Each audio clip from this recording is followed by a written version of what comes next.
Ladies and gentlemen, the Beginner's Mind series was created with an intention to help you grow in your personal and professional lives.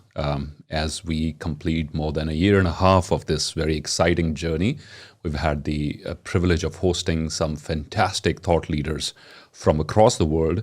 And we hope that these spontaneous, fun-filled conversations have added some value to your life.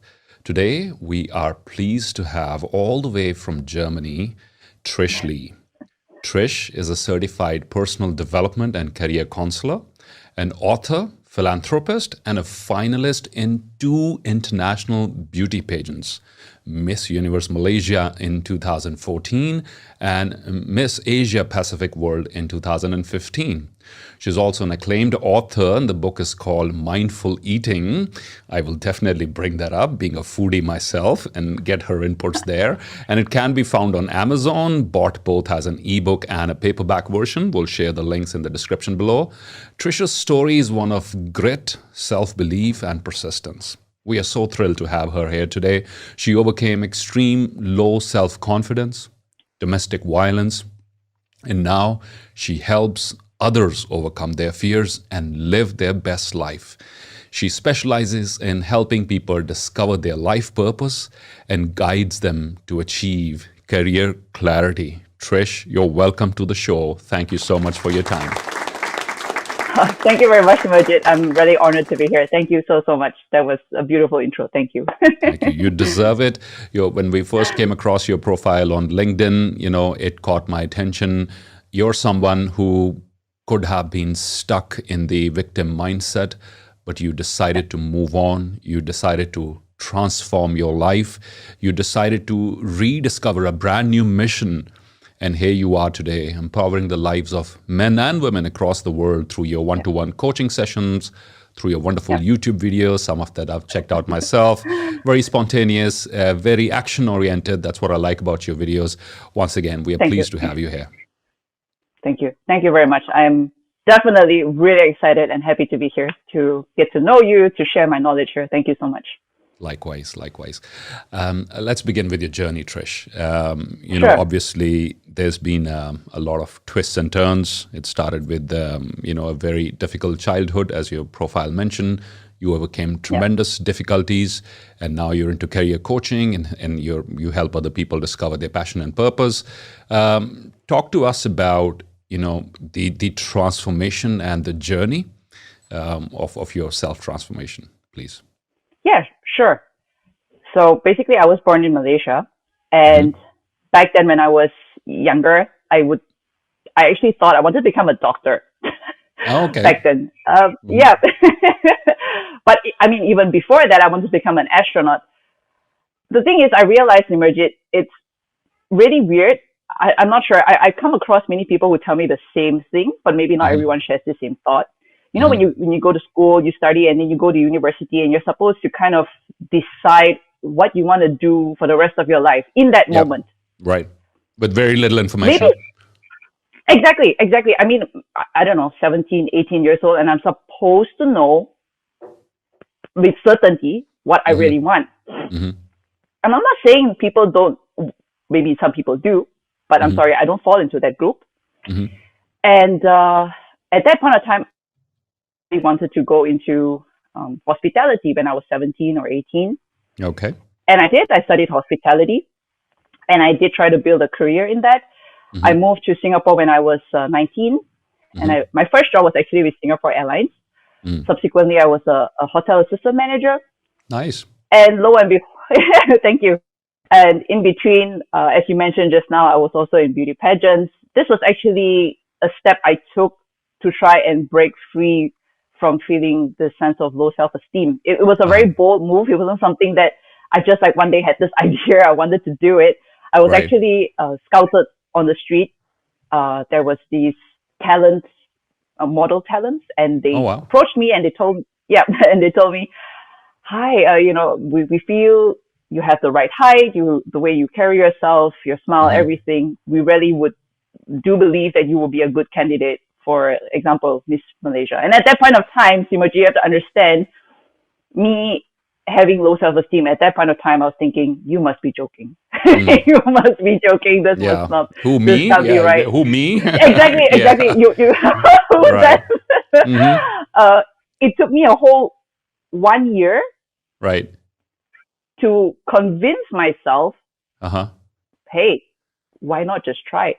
Right. What is the worst that could happen? Okay, the worst that could happen was I won't win. They will say no. Okay, end of story. It's not Mm. the end of my life. But if I don't try, Mm. what I do know is this moment I will not be young twice. Mm. And when I grow older, I will not have the same opportunity again. And I'm so gonna just try. regret that So I didn't take the chance. Right. exactly, exactly. So if that is one thing right now that I can tell anyone in this, in this our show, which Mm-hmm. we're going to share, I'm sure lots of things, which is if there's anything you want to try in life, just go ahead and try. Mm-hmm. What is the worst that could ever happen? Really, it's always this negative self-talk within our minds that just scares the hell out of us from trying anything. True. So yeah, I'm glad I did. I did try it. Mm-hmm. But I did not make it all the way to win, but I did get into the top 12 finalists, which Mm-hmm. again, to me, I think it's a milestone. It is Again, as indeed. a person who has low self-esteem. Thank you, thank Yeah. you. Thank you. And I did learn a lot from that. I guess, like I said, when you push yourself out of your comfort zone, your courage starts to grow. It does It indeed. does. Yeah, Mm-hmm. it does. And in 2015, I guess I would say it's fate. I Mm. met my now husband, and he's a German. We moved to Germany. Yeah, then I started to build my career here. Mm-hmm. But coming to the point about how I became a career counselor, actually, this is a moment which happened in 2000, around 2017. Yeah, Right. when I became pregnant, Mm-hmm. and I had my baby girl in 2018. I have to say I suffered from depression in the Mm. first few months. Mm-hmm. I think there are some mothers who openly talk about this, but not many do. Mm-hmm. I have to say, being a parent, a new parent, it's really it's really a big change. And with that change, maybe some people manage it better than others. For me, honestly, I did not um, fit in well. For a moment, I really doubted myself. Am I Uh-huh. really meant to be a mom? Am I ready for this? I'm not sure. I just felt everything was suddenly, Mm. okay, A so lot of confusion. what Yeah. am I gonna do Mm-hmm. now? Yes, yes, it was a lot of confusion. And honestly, Simerjeet, in this moment, I thought I'm a person who always kind of knew what I wanted to do, Mm-hmm. but I just felt lost. Right. I couldn't see beyond this. I cannot even explain to you why. I just knew I felt really down and I felt really lost. It was a really bad feeling to have and a spot to be in. It just felt like this dark hole. Nothing can pull me out of it. Mm-hmm. And I was inspired to get myself out of it. Thank God Mm-hmm. I'm a very resilient person inside. So after this moment, I just told myself, you know what, Trish, you're not gonna let yourself stay here. You're gonna get yourself out of this. Right. Mm-hmm. And I did. I did more soul searching. I did more research. I spoke to family and friends people who I trust, and I was inspired to actually become a career counselor. And I did. I pursued this. I Mm-hmm. studied it. I attended courses, got myself certified, and I realized, hey, there's a lot of mind tools out there which I didn't even know existed. Right. And I found it really helped me so much. And I loved this feeling of being empowered again Mm-hmm. to find a sense of clarity again that I wanted to share it with others. And this is something that I do. And then, yeah, it just gives me a really big sense of fulfillment. And in fact, sorry, Simerjeet, I just want Mm-hmm. to add in here, feeling this sense of feeling lost is Mm-hmm. actually, if I were to be honest, it's not really my first time feeling this. Mm-hmm. I felt this before also years ago when I was experiencing, I don't know, countless heartbreaks. I've Mm-hmm. come to realize this. When we are having extreme pain, extreme suffering in life, I think it's really pretty normal that we will start to doubt life. We will Mm. start to doubt its fairness. We will Yep. start to doubt our existence. We will Why start to me? doubt exactly why me? What is our purpose in life? Why am I on this journey? Why? Mm-hmm. Literally doubt everything. And But anyway, I digress. Yeah, so that's how I ended up No, becoming that's very wonderful. I comfortable. think the second part of your story is about that you found meaning by helping others, and that's such a very Yeah. powerful takeaway there. That sometimes when we feel we are lost, it's because probably we're too self-centered. We feel we Yes. are the center of the universe, and the entire focus and energy and everything is on us. And then we realize there's a whole world around us. And when we broaden our horizon, when we try to extend a hand to someone else and lift them up, we find sense of meaning and purpose in our own lives. That's beautiful. I want to dig a little bit deeper into the first half of your journey, Trish, where Yeah, sure. you've mentioned domestic violence growing up as a young Yeah. child. You've Yeah. mentioned in your profile also talks about going through extreme low self-confidence. That is an issue a lot of youngsters face, especially teenagers, especially young Yeah. girls. And you pulled yourself out of it to become a resilient, self-assured, confident girl. And you went on to win not one, but two beauty pageants and to rediscover your career. Yeah. For youngsters who might be listening to this conversation right now, can Mm. we draw out some steps perhaps for young people who might be suffering from self-doubt, social anxiety, or they're conscious about their self-image and therefore they're not taking chances? As you mentioned, it was somebody passing some modeling agency spotted you and offered you the opportunity to be part of that pageant, and you Yeah. said you had to fight this internal battle before you could say yes, before you could even feel eligible to be in that company, right? So Worthy, that, to feel worthy. yeah, Yes, you're right. worthy, right? So that Exactly. you overcame that self-doubt. Help us out, please, and especially our young viewers who might be stuck in this self-doubt at this point of time. What specific steps would you suggest to people who are not believing in themselves at the moment? Right. Very good questions, Simerjeet. Very, very good. So to give your audience a little bit more background about Mm-hmm. my journey when I was younger. Mm-hmm. Um, as I mentioned, I was born in Malaysia, Mm-hmm. and I actually had a very close relationship with my own brother, Mm-hmm. and when we were like really really young. Mm-hmm. But somehow along the way, I guess really your circle of friends does make a very big influence on your Mm-hmm. personality, your beliefs, your Yep. views about life and yourself. Mm-hmm. And we started to drift apart, unfortunately. And Mm-hmm. somehow at that point, he started to become really violent.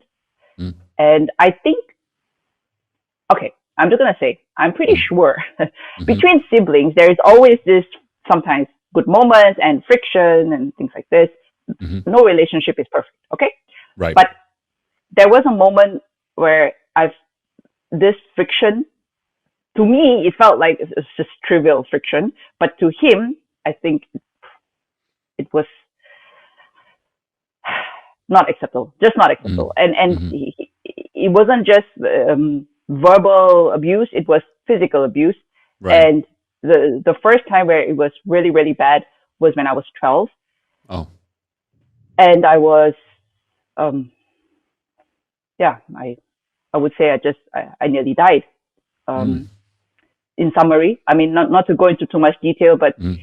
if there's anything that you've ever watched in a TV show where someone is beaten up, in any form of way that, whether it's being choked or kicked or pulled or whatever, that happened.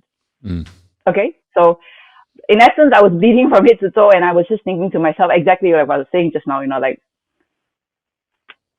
why me? What did I do wrong there?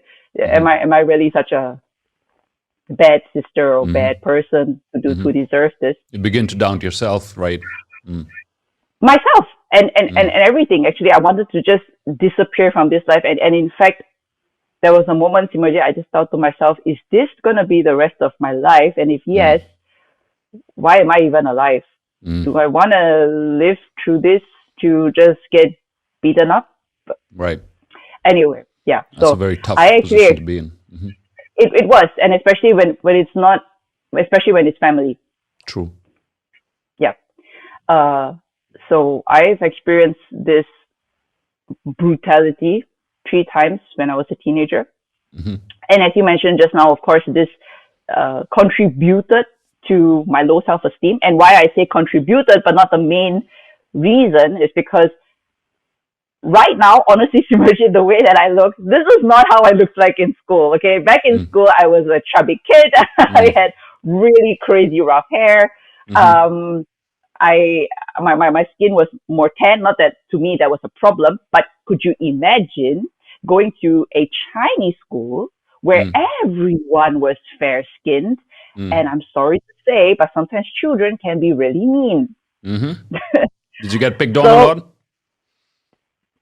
Every day, every single day. And there were days, Simerjeet, I just couldn't take it anymore. I would fight for my dignity. I would fight even a big boy who, called my parents bad names, and I'll be like, why do you do that? Unfortunately, yeah, that was my So you learned to stand childhood. up for yourself and confront these bullies. Yes and no. It's like I put up this front. I fight because I just had it enough. Like cry, I can cry and I can cry and cry, and then nothing changes. And sometimes I'm just like so fed up, and I'll be like, hey, you know what? Shut your mouth. Stop calling me names. Don't you think I have feelings too? And yeah, but unfortunately, kids don't care. They just think it's funny, and they'll just poke fun at you and then just bully you. So can you imagine, Simerjeet, like going to school and I'm facing this, and at home I'm facing that? Yeah, it's very tough. It was, yeah. And you asked a very good question. How did I even get out of that? Yeah. I would say it was with a bit of God's grace. Every night I pray, and I still do pray every night. And I just talk to Him. I'm thankful for the little things that happen in my life. And I don't know if you think I'm weird or what, but yes, you can't hear Him. He can't give you a reply, but I just always feel comforted when I'm praying. It just feels like someone actually cares about me, and someone is listening to my hardship. Unconditionally. Yeah. And there was one day, I believe I was 13, 14, or around there, years old, and I was just browsing through the newspaper, and I saw that in my neighborhood there was a home for special people, mentally challenged, and as well as there were some orphans there. And I looked at, I don't know why, but I just looked at my mom in this moment. Yes, exactly. In Malaysia, near my neighborhood. Yeah. Okay. And I looked at my mom and I said, hey, Mom, did you know that there's this home here? She was like, oh, yeah. I think they're nearby here. And I said, yeah, can I go and help? And she looked at me, she said, really? I said, why not? I don't know why, but I just felt very, very inclined to want to go and just give my help and support in any way and form. And so she did. She brought me there. And I just asked, can I help? The lady at first, or the owner, was like, oh, okay. A young teenager here popping up and saying, you want to help? Not a usual sight, right? yeah, exactly. I said, yeah, you can let me clean something or help any of the kids or whichever. It was a very, very humbling experience, Simerjeet. Very. It suddenly made all my problems look insignificant. Tiny in comparison, right? Yeah, really. Of course, I know what I'm experiencing. I know what I'm feeling. I feel useless on the inside. But when I'm helping them, I feel so empowered. I feel, hey, I'm just this little person. No name, no title. I'm just no one, just someone. But I can have that power to help them. I have that power to bring a smile to a child just by being silly. I have the power to feed someone who is not able to feed themselves, and they say thank you. And that is so empowering, and that really gave me hope. That, you know what? this is exactly, what I want to do in my What I life, want or to do. whatever it is. And it Exactly fills what I you want up. to do. You have that aha It does. moment. All of a sudden, it's like finding true love, or finding someone you instantly bond with. And you're like, it instantly. It's chemistry, right? And you don't need to explain it. You don't need to bring in complicated models to tell you. It's just gut feeling. Exactly. And that's how you. I'm Exactly. reminded of two things here, Trish, with your exploration journey and how this thing, going to that volunteering for service made a difference to your life. One is what Mahatma Gandhi said. He said, the best way to find yourself is to lose yourself in the service of others. And I think that is what you went through, and I found it, as experienced that in my life as well. The best way to find yourself is to lose yourself in the service of others. And the service could take various forms, right? It need not be going volunteering for charity or other nonprofit activism or things like that. Even in the profession that you're in right now, if you're a nurse, doctor, pilot, restaurant manager, hotel manager, a flight steward, whatever you have, a teacher, you can contribute by being a lifter, right? There's this video of the Chinese teacher that went viral sometime during the COVID times, or after classes started, who was himself very stressed. And he was walking into his classroom. He just took a moment to change his facial expression, to change his mood, right? He put on a smile, even if he faked it. So he just paused outside the classroom before he would walk in. He put on a fake smile, and he walked into the classroom with a smile. Because this gentleman was aware that his mood is going to have an impact on these children. And this is at least he could do today, is to walk into that classroom with a smiling face, because there's 20, 30 other kids looking at his face and taking clues. So that thing really stood out from what you said. And I think the second aspect is about small tasks. When you're stuck, I speak to people who are into therapy, who are counselors like yourself, and one of the things stands out is the power of the next small step in order to make you feel better. Right? It's make your bed, for example, in the morning. Start gardening, plant a few indoor plants, outdoor plants, start looking after them. Getting a pet, or volunteering for social work and things like that, or doing household chores or cleaning, because this gives us some momentum, some force to move forward with. And the thing is, people usually confuse transformation with like overnight thing, I'm an ex-hospitality person like yourself as well. Like you worked for some time in hotel. And I spent 8 years in 5 different countries working for some of the world's leading hotel companies, asking people in hotel lobbies, how can I help you? And now the last 12 years, I've been standing on stages across the world, still asking the same question, how can I help you? It's the service DNA that's been driving me. But what I realize is that if you take a broader perspective of what you can do, if you're not happy today with what you're doing, don't expect transformation to be an overnight thing. So I did not transform from my hospitality career to what I'm doing right now overnight. It's a painful, slow process, gradual process, wherein you come to face your demons, you confront them, you challenge your self-limiting beliefs, and you take the next small step. And I think that's really important to emphasize here for our audience, is to whenever you are stuck, don't expect to just jump out of that situation and expect it to change immediately. Learn to take the next small step that will make you feel better, right? As in your case, it was this volunteer service that helped you feel better. Okay, so thank you for. I'll let you before. No worries. Thank you. Yeah, good. So I actually agree, Simerjeet, regarding this point, what you just summarized very nicely, which is the first thing is take steps. And if that first step, if I could advise someone who is experiencing what I did, is to, if you feel hopeless in life and there's no hope, everything is dark, as hard as it is, go and help someone else. It doesn't have to be a big act. It really doesn't have to be, even if it's just holding the door, or if it's helping an old lady on the street. Every little small act of kindness makes a very, very big difference to yourself and to the receiver. So that's the first thing.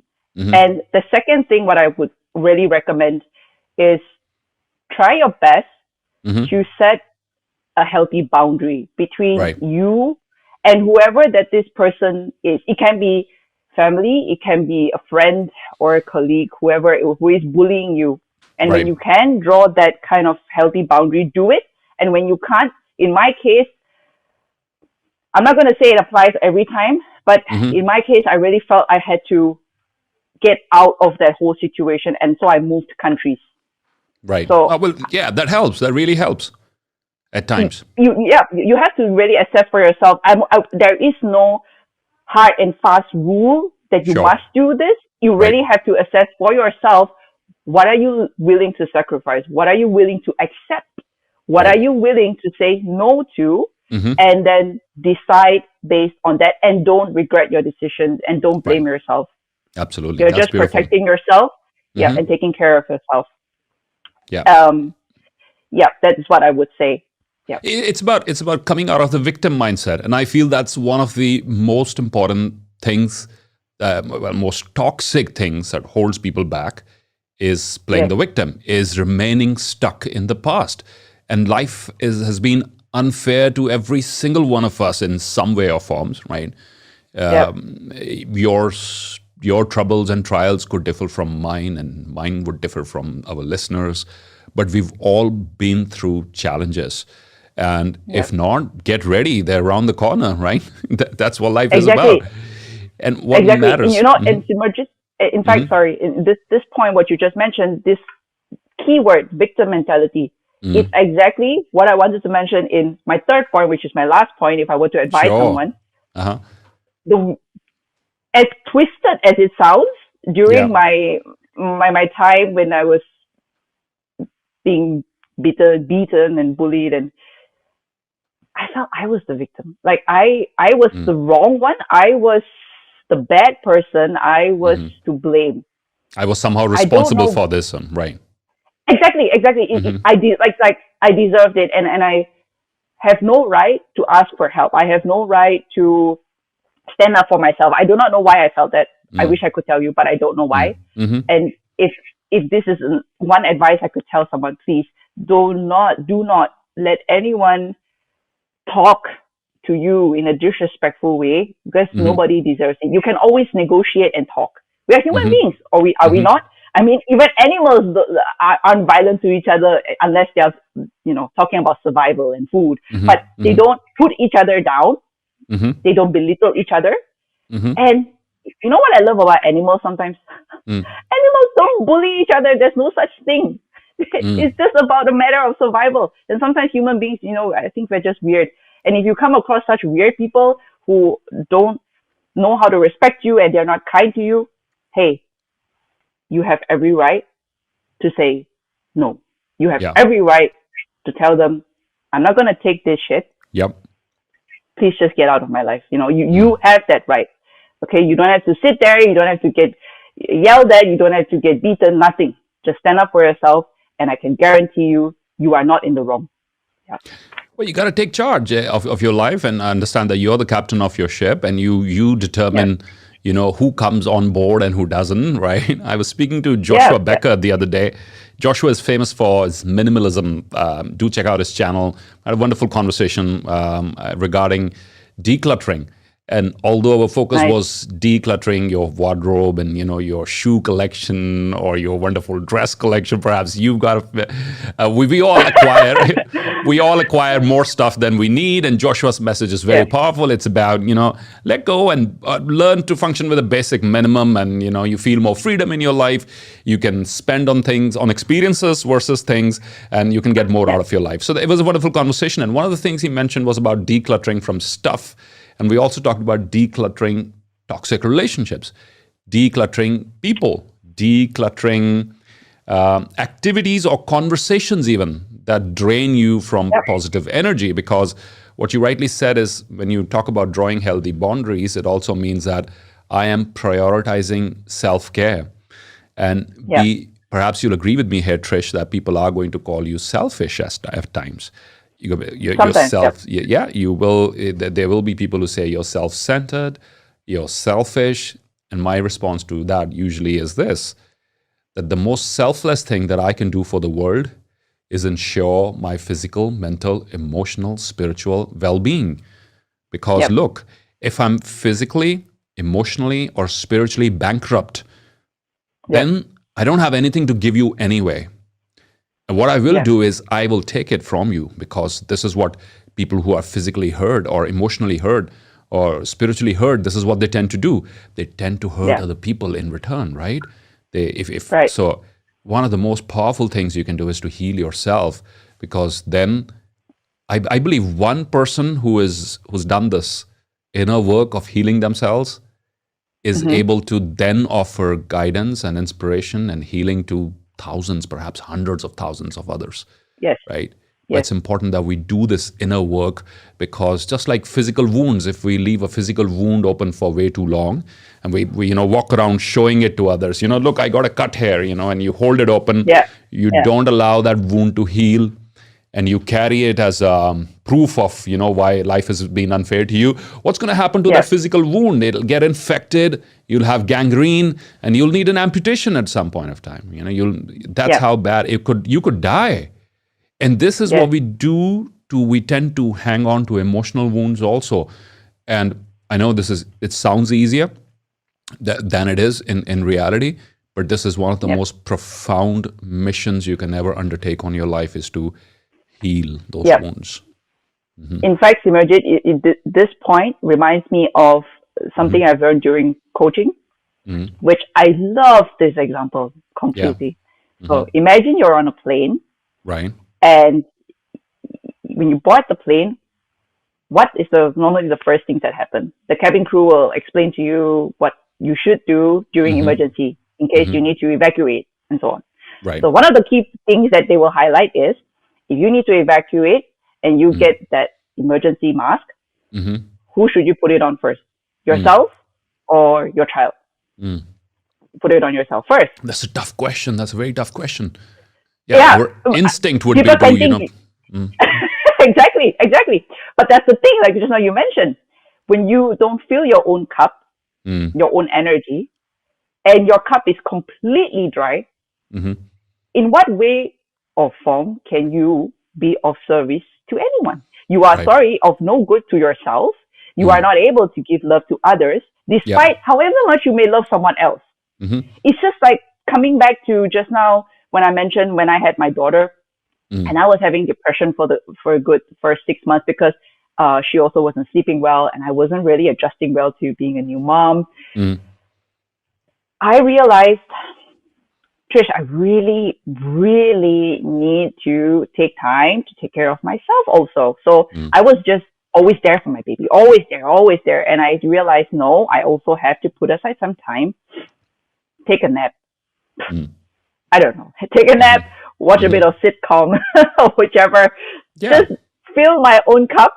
And just because when I feel better, I'm a better mom. Of course you are. When I feel better, I'm a better friend. When I feel better, I'm a better colleague. Everything is just the way it is. So yeah.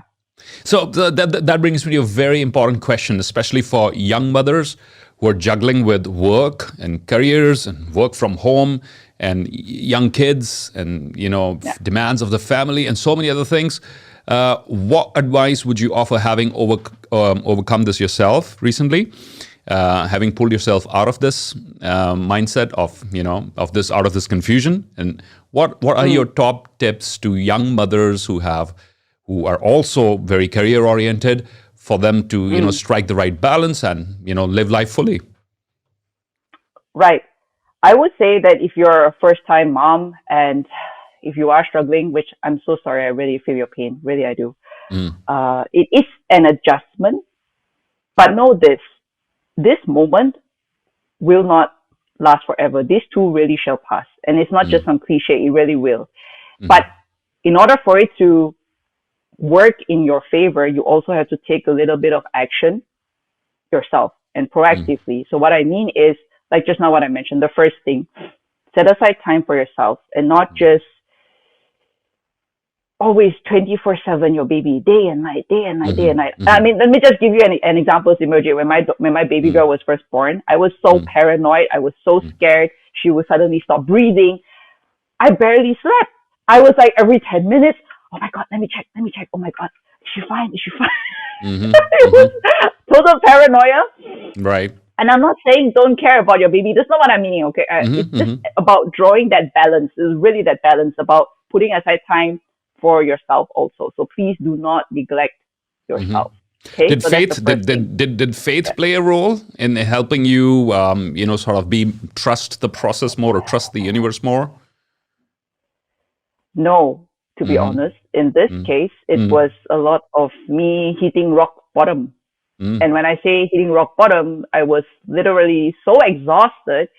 One day, my husband came back from work. My husband at the time was working full time. Mm-hmm. He tried to support me and my baby as best as he could in the morning, for example, before he went to work. Sure. But other than that, I was alone because my family is all in Malaysia. Mm-hmm. And there was one time he came back at 7 o'clock and I was sitting in the kitchen floor, Mm. just knocked out. Not Mm. sleeping, but like just Exhausted. Yeah. dead. Mm. Just dead. Mm. Really. And he looked at me, he said, oh my God, are you okay? Mm. I said, I don't know. I'm just really tired. I said, our baby girl just slept 5 minutes ago. So Mm. I'm just saying, I'm taking a break. Yeah. Right. ladies, I may be sitting here looking all, I don't know, glamorous and whatever not, but believe me, life is not like that all the time. Mm-hmm. Especially when I first became a mom. So I totally feel your pain. Mm-hmm. What I really realized in this moment, you know, this has to change. Mm-hmm. Okay, I can either endure this and just accept it and just say, all right, this is gonna be mom life. But you know what I told my husband at that moment? I said, this is not right. This is just not right. I don't believe being a parent is so torturous. I don't believe that. I refused to Mm. believe that. Mm-hmm. And so I did There's got to be more another way. research. Mm. Yeah, there's just gotta be another way. I Mm-hmm. refuse to accept that this is my new life. Sure. Refused. I was determined to define a way to integrate everything, like in terms of my health, in terms of taking care of my baby, in terms of Mm-hmm. building up my career, everything. So, Mm-hmm. and I did.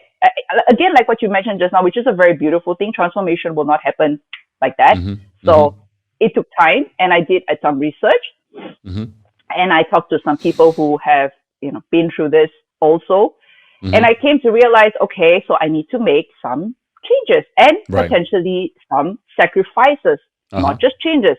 So in terms of changes was like, example, my sleeping pattern. Yeah. There was no more working until, I don't know, 12 o'clock just because I love my work and love my business and stuff like this. Mm-hmm. You see, it's partly changes and also partly sacrifices. So that's where Yeah. the sacrifice comes. Right. I chose to have this baby, and Uh-huh. I can't just say, right, so I want the baby, and yet I want life not to change. Right. I want Right. everything to be the same. Yeah. No, it can't. It has to change. It will change. Mm-hmm. And that's where I realized that was my downfall. I didn't realize, or internally I didn't accept that there will be a very big change. Mm-hmm. And so, Simerjeet, you know what I did? I did accept the change, and guess what? There was like an emancipation of clarity suddenly. Mm-hmm. Mm-hmm. Yeah, that's what happens, in right? fact- That's what happens. Mm-hmm. Yeah, exactly. And in fact, at that point of time, I know I'm a very crazy person. I think I worked very hard, like you. I had 3 small businesses, and I actually stopped 2 of them. Mm-hmm. And the moment I did that, I felt more human. Yeah, sometimes we're taking way too much on our shoulders than we can handle, and maybe it's time to, change priorities and relook once again, right? Mm-hmm. Yes. Yeah. So if I were to give any advice, that's the first thing: don't neglect yourself. Followed by, you have to be, as much as you may not like to hear this, to all of you watching, but that is the fact. You decided for a child, life will change whether you like it or not. Right. But it doesn't mean that it has to be a negative change. It can be a positive change, okay? It's really depending how you wish to view it and how you wish to proceed with it, okay? And maybe new opportunities will come about. So I'm not saying that when I start my business, it was like, yeah, this is great news. I'm so happy to start it. Right. Yeah. Yeah. No, It's like your not. I businesses are mean, your babies too, right? The companies it that you build. is Yeah, it's very hard to exactly, let go of them, right? exactly. But Mm-hmm. the moment you internally can accept that there is a change and Uh-huh. it's fine to change, and that you, like you mentioned just now, you trust the universe, right? I'm going to prioritize me for now, and I'm just Mm. going to see what's the new opportunities that may come along the way. And Sure. guess what?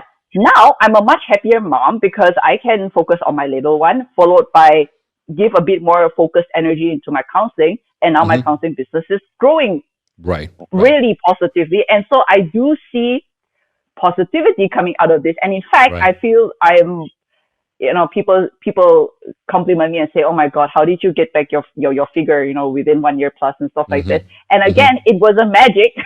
I didn't take Mm-hmm. any pills. It was It hard was just work. because I hard work, Long. and also because like mindful eating, like just now what you mentioned, which is also Yeah. the thing that inspired me to write the book. Uh-huh. Because really, mindful eating was the thing that helped me to come out of an eating disorder during my teenage years, number one. And the second thing was also that is the thing that helped me to lose 11 kilos Oh after wow. delivery. No, I'm Yeah. sure we'll want to dig deeper into that, especially myself. I'm a foodie. My wife usually blames me for not eating mindfully. Yeah, she jokes about that you're on a seafood diet, but it's not the seafood diet like shrimps and oysters and crabs. It's the Yeah. SEE seafood diet. I see food and I eat it, right? And then I have to spend extra time in the gym. I'm trying to lose the same, I lose 10 kilos, but it's the same 10 kilos every year. So I gain them back and I lose them again. I gain them back and I lose them again. Plus minus, So, plus minus. yeah. And so I definitely will want to dig deeper into those weight loss strategies also and eating mindfully.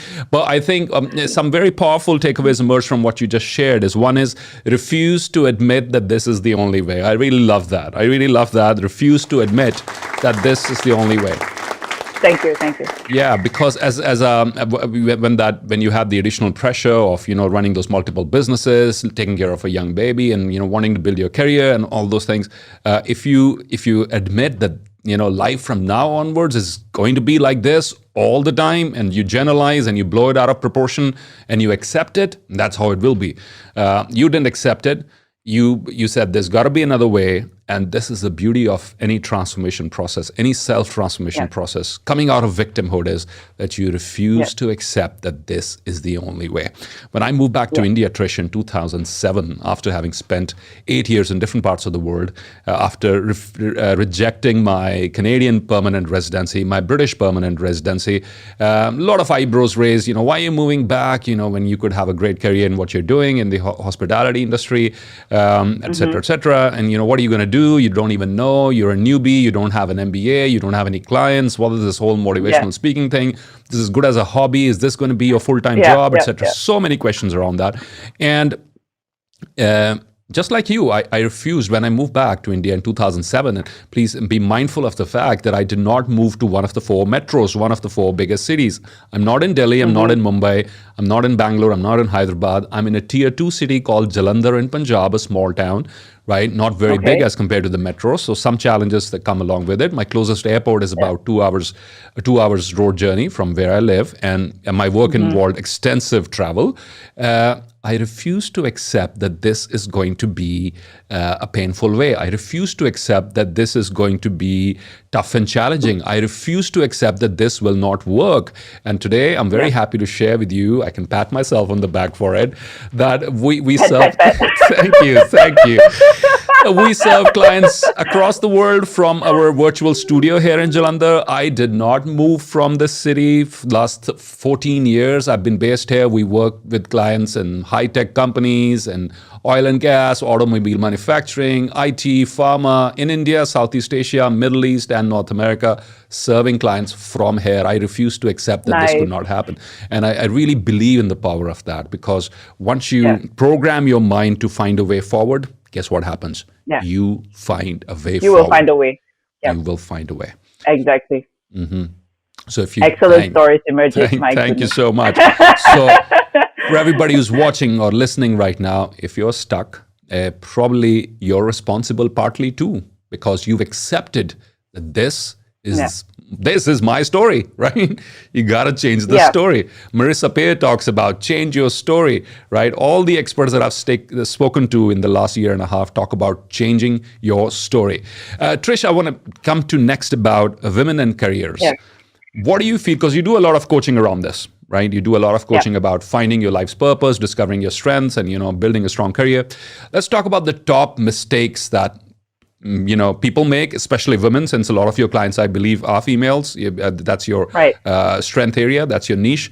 Yeah. What are the top mistakes that young career women make, and what are your top tips in helping them build a strong career?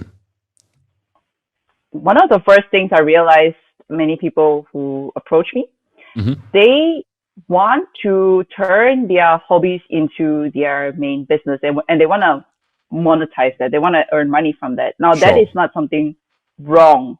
Uh-huh. It's great. It's beautiful. But at the same time, I think, number one, people don't realize how much of time, energy, and effort it takes to grow a business or side business even. Yeah. Okay. That's one thing. And I think it's very important to mentally prepare yourself, because if you don't, you may end up failing your business, and then it will turn into, okay, I'm a failure. I can't do it. I'm useless. But that's not true. It's just maybe you didn't have the proper planning in the beginning. So that's one. If I were to tell anybody who's wanting to build a side business, you want to make it as an entrepreneur, it's nothing wrong. Just please plan beforehand. And the second thing is, know that if you turn your hobby into your business, there is a possibility that you may end up hating it. Because you put in so much of energy and so much of everything of yourself into this hobby. So originally a hobby is supposed to be a place where a space you come and then hey, I enjoy what I'm doing. Let's just talk about knitting. Let's just say I love knitting. Okay. And you love it. Yeah. And it turns into a business. But if you don't know how to scale that business, or maybe you get help with your business and you do it everything by yourself, guess what's going to happen? Do you think you can really scale well, doing hours and hours and hours of knitting and, 24 hours is all you've got. So how much of time do you want to invest into that and hope that, more money will come in? It's not going to happen.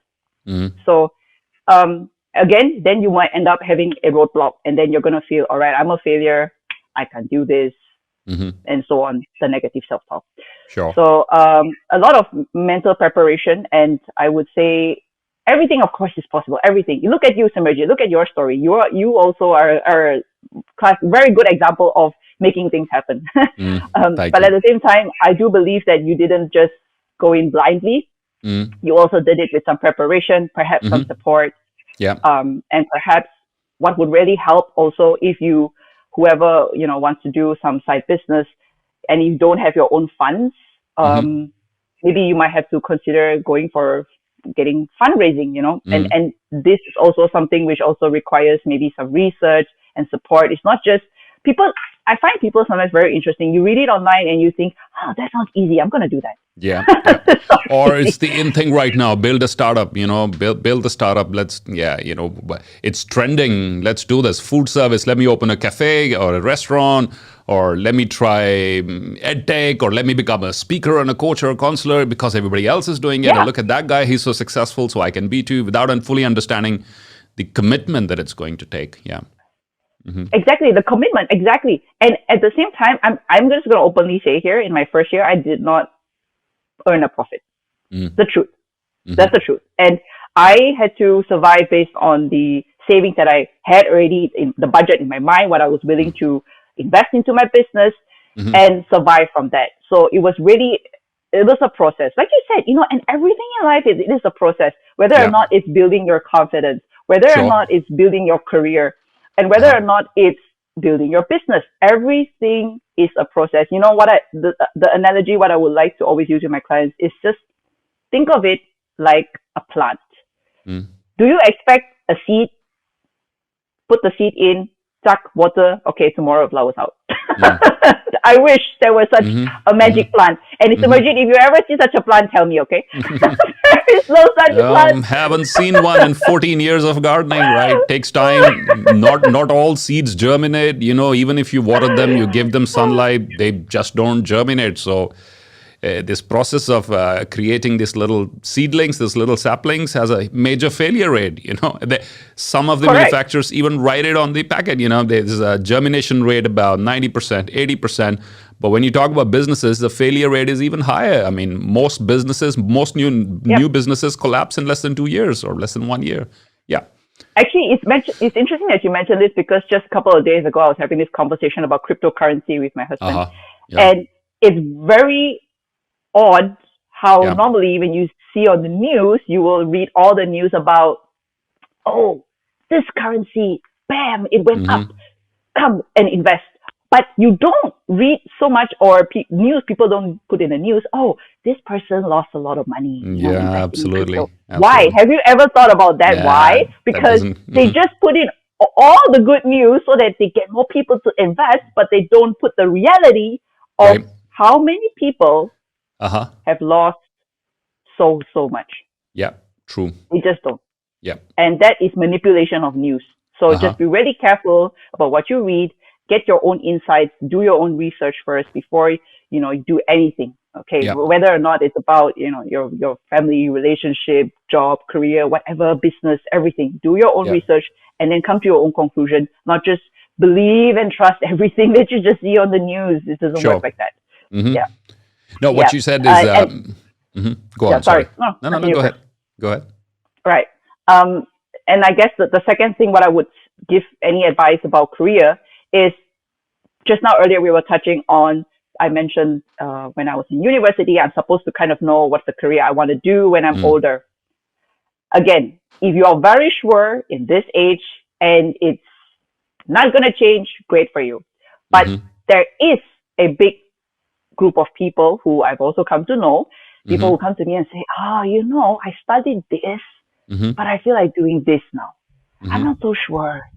Yeah. And I just want to say right here, it's perfectly fine. It's Right. really fine. Think of it like chapters in your life. It's okay if right now you outgrown this chapter and you've come to realize a new chapter in your life and you feel like venturing into something else. It's okay. It's okay to evolve. Right. It's okay to change, and it's okay to change your mind. It doesn't mean that you're fickle. It doesn't mean that you're useless. It doesn't mean that you don't know what you want. It doesn't mean you're stupid. It doesn't mean any of that. Right. It just means, hey, you're just different. And everyone's part, life is not linear. It's not. So it's okay if you change your mind and you just realize what you really like and just go for it. That's all. So. Sure. No, that's beautiful. I mean, because I completely agree with that you don't have to be stuck with what you originally started, right? You grow, you evolve, you learn more, you explore the world, you have new ideas, you change, and we should give ourselves permission to change. We should give other people around us permission to change. They don't have to be the same person you knew a decade ago. They could be brand new. Please accept it, support it, help them grow, and give yourself permission also, right? I have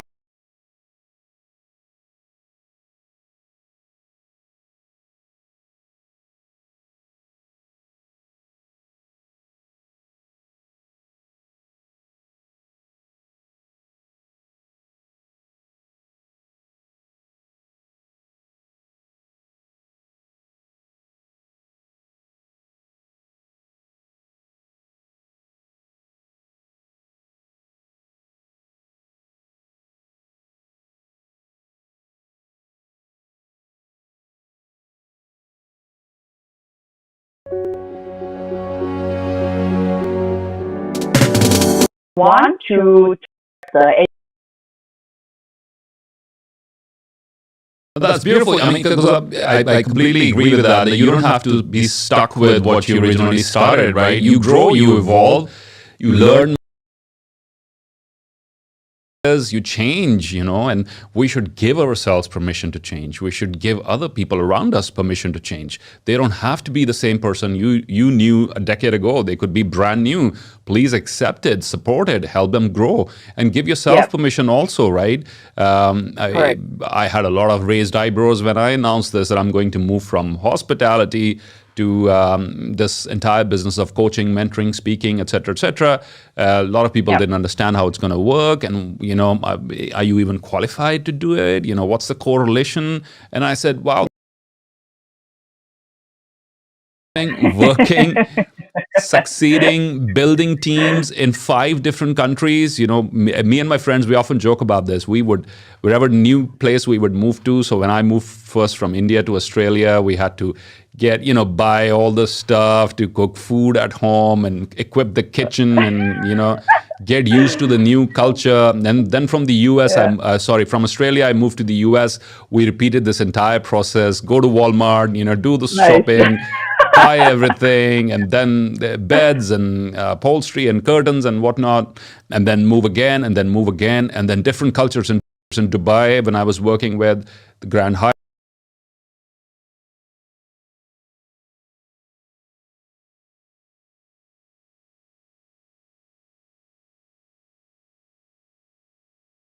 Pakistani, Sri Lankans, Moroccans, Arab, Filipinos, Kiwis, Americans. So what that has taught me, no university could ever teach me. And I'm so grateful I went through that informal education. So there was a correlation. We should allow, as you rightly said, to reinvent ourselves. And there's going to be your previous, whatever you were doing. Now, a lot of youngsters, they make this mistake. Oh, I don't like what I'm doing right now, and therefore I'm wasting my time. And I say, you're wrong. Even if you don't like what you're doing, it is going to contribute to you because you are very clear about what you do not like. That's progress, right? That's progress. Yeah. Let's say I go to a new restaurant and I discover 10 dishes in that restaurant that I do not like.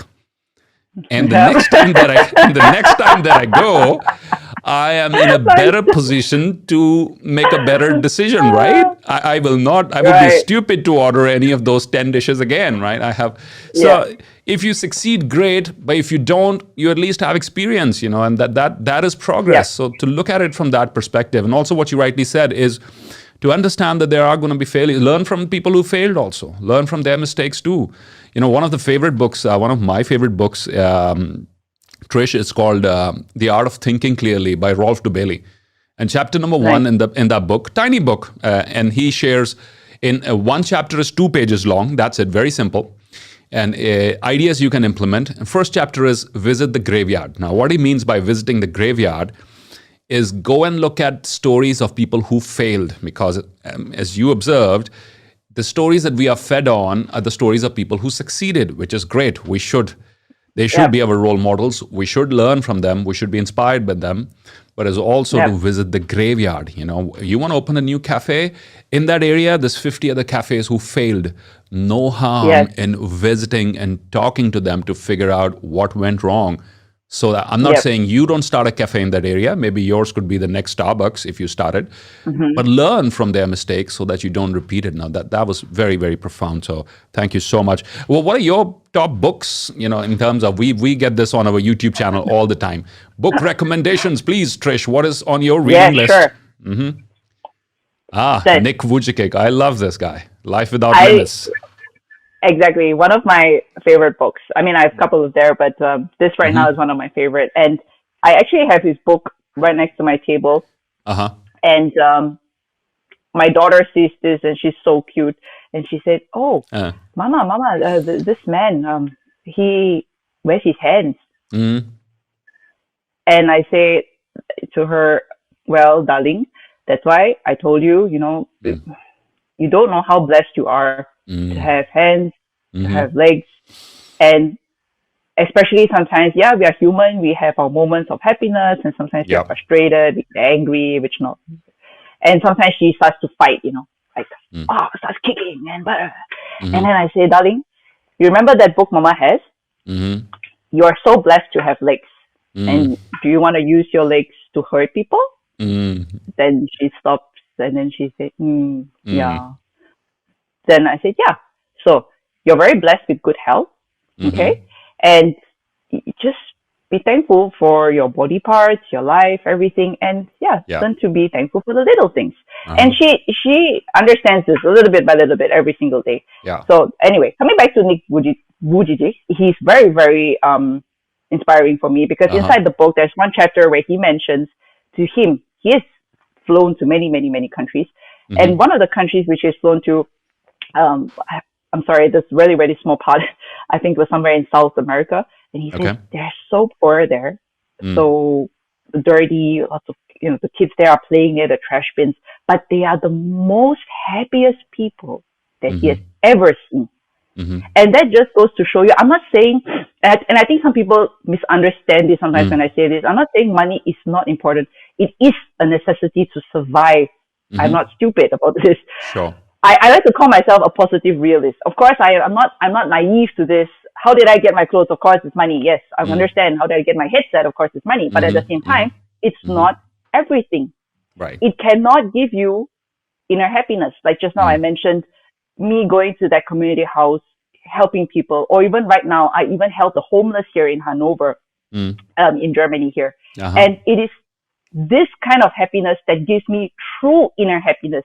Right. External things will give you short-term happiness, but it will never give you true inner happiness. That is something you will never get from anything external, ever. Yeah. No, yeah, I've always believed in this. I always say this, money can solve a lot of problems, Let's get this straight. We're not trying to glorify poverty here. I think it was Abraham Lincoln who said the best way to help the poor is by not becoming one of them, right? And I love that. Yeah. Money helps you solve a lot of challenges, a lot of problems, especially the logistical problems.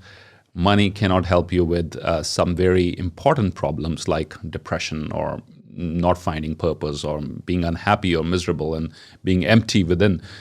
So yeah, as you rightly said, Nick Vujicic, for those of you who are tuning in right now, we'll share the link in the description below. Please watch The Butterfly Circus also. That's a wonderful short film. I believe it's available on YouTube as well, of which Nick was a part of. It's a short 22, 23-minute film, which will really leave a major impact on you, right? Great. Nice. So yeah, fantastic. It's been a lovely conversation here, Trish. Before we let you go, talk to us about your book, please. Mindful Eating, which I need to practice more of, and perhaps the top 3 tips you would share with our listeners, our viewers right now, on becoming more mindful when we are eating, because that's what the number one challenge. I mean, I work out frequently, but it's the diet part which I don't get right. And my trainers always keep telling me, you got to work on your diet. You got to work on your diet to lose those extra few kilos around the tummy, So help us out, please. How can we be more mindful? Sure. Okay. Actually, in my mindful eating book, there are 21 tips. And if there are 2 top tips that I can share right now here in this show, the first one would be really mindful of your sleeping pattern. Because the amount of hours you sleep at night, or even the little naps throughout the day, if you're not well rested, it really screws up your hormones. It screws up your hormones, and you will have lesser willpower to say no to sugary stuff. Okay. So that's just how your body works. So if you really love yourself and you want to take care of your health, you can exercise all you want, but if you're not sleeping right, you're going to eat all the wrong things. So how many hours is ideal? That's a very good question, Simerjeet. And actually about this, it again goes from, it varies from different people to different people. So I'm sure you've read many articles, and articles will say, it's very good to have 8 hours of sleep. Truth be told, to me personally, I can sleep 8 hours and sometimes I still don't feel rested. So for me, 9 hours is ideal. I do my very best to have 9 hours. I cannot say I 100% always have 9 hours, but I give my very best 60% or 70% of the time in a week, 9 hours, get it in. And I feel much more human, much more Refreshed. energized, and Sure. I can make all the right decisions when it comes to eating. Uh-huh. So Oh, makes sense. and maybe yeah, and in fact maybe some people have feel better with 6 hours or 7 hours of sleep. So it really depends. You just have to kind of trial and error a little bit, Mm-hmm. maybe for a week or two, and you will really feel for yourself, okay, but if this works, if this doesn't work, just Mm-hmm. try it out. Yeah. So Mm-hmm. that is one thing. Yeah, sleep. Okay. And the second tip, what Yeah, I then I can give don't to need you. all the if I sleep well, then I don't need all the additional Red Bulls and the espresso shots and all the sugar to get me through the day. Yeah, Exactly. okay. Makes That sense. too, exactly. Uh-huh. Uh-huh. And the second thing is, it's gonna sound a little bit harsh, but this is true. Mm-hmm. Every time when you wanna eat something, which maybe you're already full, okay, just imagine you had your lunch and you're full, and you see a piece of cake there, and you see, oh, it's so delicious. Mm-hmm. I would love to eat it, but Yeah. I'm so full. Yeah, it is. the the thing is, you really have to ask yourself and be really honest with yourself. Do you love the cake more than your body and your health, Mm. or do you love your health more? Mm-hmm. Yeah, So well, this is if only if the only question someone about like me can pause and think about it, my problem would be solved. The challenge is it happens so much on a reflex mode. I told you the seafood diet. So I see good food, I say, wow. Especially when I travel, that's a big challenge. So I'll want some of your tips there too. You go to a different culture and a different country. There's all sort of exotic cuisines there, and you're like, I probably right, won't get to travel to Malaysia next in 3 months, so I gotta have the chicken satays with the peanut sauce loaded on it right from when I board the flight, and then all the wonderful food, and so yeah, that becomes a challenge. Yes, please. So your number one was sleep, what you mentioned. yes, Your number two was correct. pause and ask. Yeah, sorry, go on, please. No, you're right, and I love that you mentioned this point, because this is exactly one of the points which I mentioned in my book, Uh-huh. the now or never mentality. Okay. Mm. That's the third tip, which Okay. is, I completely understand this when I'm traveling. Example, I go to Portugal, and Right. Lisbon, they have this to die for egg tart, and I'm like, oh my goodness, this is so good. I don't know when I'm ever Yeah. Yeah. and I just feel like having more. But Mm-hmm. put it this way: is it really true? Am I really so sure that I will Mm-hmm. never be back here? Mm. Number one. Mm-hmm. Number two, in this world right now that we live in, there are so many different kinds of cuisines Yep. that you can find in different countries. So even here in Germany, I can find Portuguese cuisine. In fact, just last week, I was in a Portuguese cafe eating a tart. So Right. it may not be the exact same thing, Uh-huh. but it does taste pretty much the same. And Yeah. it doesn't. So if you keep telling yourself inside your mind, no, I will never have this. It's the now or never mentality. Like Mm-hmm. Mm-hmm. but the thing is, our bodies, we are not a camel. If only we could just like store it everything and be like, okay, Have a little I'll be hump at the satisfied. back. Yeah. No, Yeah. the hump will be here. Yeah. Where it is usually. Yeah. You're in Right. Hanover, right? You're in Hanover, Germany. Right. So there's Right, a exactly. wonderful Indian restaurant there that our dear family friend owns.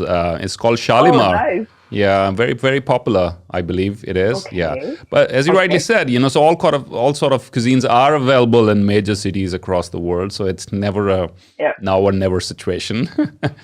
Yeah, and I do believe it's quality over quantity. Like just now you mentioned about the satay, and I do Hmm. believe that. But put it this way: even when I go back to Malaysia and I have all my childhood food, and I see it, I'm Mm. like, I want to have it all. But at the same time, I Hmm. ask myself, and again, this is about being brutally honest with yourself. Hmm. If I gain, let's say, 5 kilos this week, Uh-huh. how will I feel at the end of my trip? Yeah, miserable. That guilt will start to come in, miserable, like what you Yeah. said. I will start to starve myself maybe for the following weeks because I hate Yeah. myself for stuffing my face. So Hmm. I will ask myself, do I really want to put my body through that? Or do I just want to enjoy this meal, quality over quantity, eat Hmm. just until I'm unsatisfied? And again, it's not like I am so sure I'm not coming back ever again. And it's Hmm. not like I cannot get satay in Germany. Hmm. it's just the memories. It's just the memories in our head. So I think that I would rather focus on the memory and feeling satisfied rather than punishing myself later on and living with regret.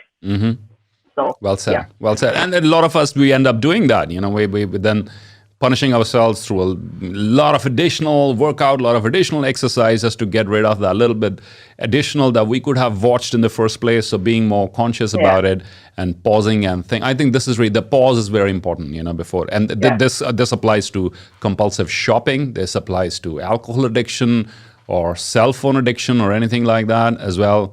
Is the pause in between.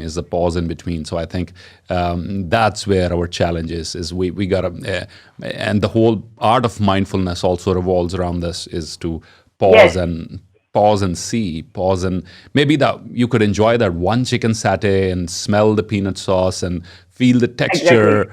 And that one is sufficient, for the variety that you crave to satisfy the taste buds. Correct. You need not have 6 or 8 or 10. That's not enjoying food, and that is really stuffing yourself with additional calories. Exactly. Yeah. Mm-hmm. And actually, Simerjeet, if there's one tip that I could share with you, because I completely understand sometimes when you're on the go and you're working, and I think many people, you're just traveling and meeting after meeting after meeting, and you just have no time to think. And of course, this concept of pausing and being mindful can be really, really hard, which I completely understand.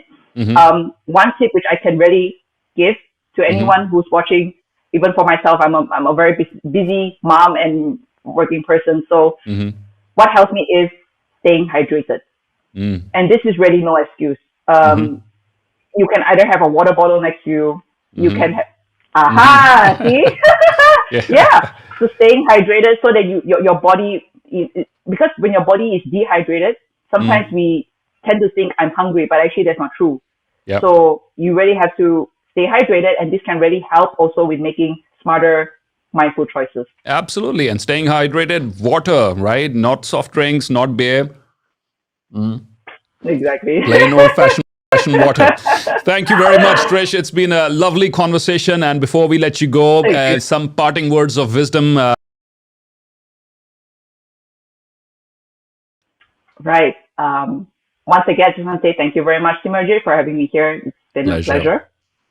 Thank you. And I just want to share one little quote from Winston Churchill, which I really love.